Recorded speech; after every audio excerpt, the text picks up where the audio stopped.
अंजना देवरे किचनमध्ये तुमचं स्वागत आहे। कोळंबी आणली 1/2 किलो। आता ती कशी साफ करायची आणि चव कशात असते हे तुम्हाला दाखवते। हे बघा, हे डोकं काढायचं, हे काढलं का असं, आणि हे 2 भाग काढायचे, फक्त 1 आणि हा 2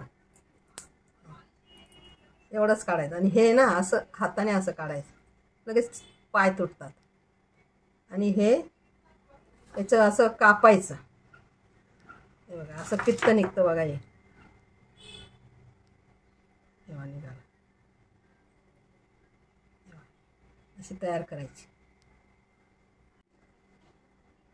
याच्यात चव असते म्हणून हे काढायचं नाही, आणि हे काढलं का अशी कोळंबी ताट राहत नाही, त्यामुळे असंच ठेवायचं। साफ केल्या आणि अशाच ठेवल्या बघा, हे बघा अर्ध, सगळ्या अशाच ठेवायच्या। याच्यात खूप छान चव असते।